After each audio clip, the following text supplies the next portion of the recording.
193.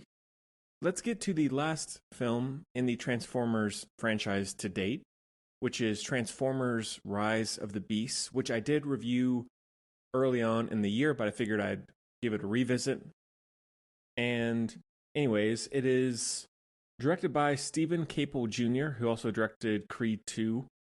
Stars Anthony Ramos, Dominique Fishback, Luna Lauren Velez, Dean Scott Vasquez, not a lot of other big names.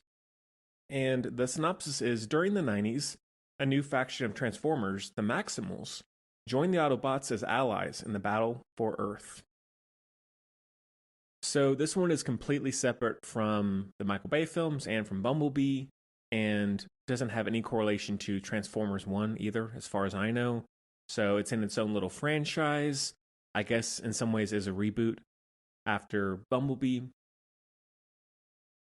And I don't know, there's something about this movie. I know it got fairly mixed reviews when it came out. Some people really liked it. Some people said it was like the best one since the first one that I read. But at least on Letterboxd, it's a little down the middle.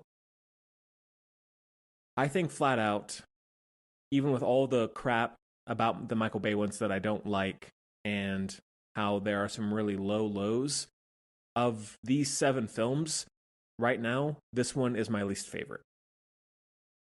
And it's not offensively, like there's no Michael Bay isms in this or something that caused me to get super turned off by it.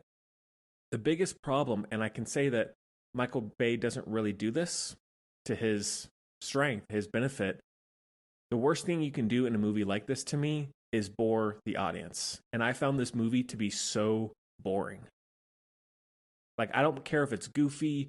I don't care if they introduce a new set of characters, which I like the main guy, Anthony Ramos. He's a good actor for sure. I've seen him in other things.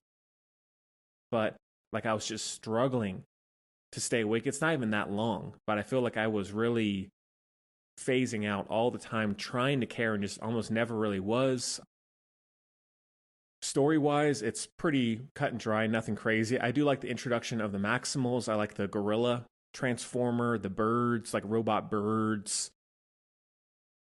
But at least Michael Bay went so far exaggerated over the top with his characters that in one way or the other, they're memorable, like Hound or some of the other Transformer characters in that. And I definitely don't have a problem with those actors that are in this, like Pete Davidson, Peter Dinklage. I love everybody in it, but there's just nothing to those characters. The personalities are so toned down and quote unquote normal that they're really just uninteresting. Like, you don't really learn anything about them. They're not that funny. They're not that memorable or impactful. They're just kind of there to me. That's a big problem. The human characters could not tell you a single thing about them. I appreciate that they're trying to give something with this troubled son trying to help his family, his siblings. I get that. I can appreciate that, but it's so threadbare and really did not get a lot from it. Visually, really bland. Like Creed 2, which this, director did, I like Creed 2 for sure. So nothing against him as a overall director, but I think that he was not the right person to do this movie, especially since it's the first one really laying the groundwork for the rest of this franchise, whatever it's going to be. So from the production creativity standpoint, not much to write home about. Talking some specific scenes, though, I do like the death of Bumblebee. I thought that was effective.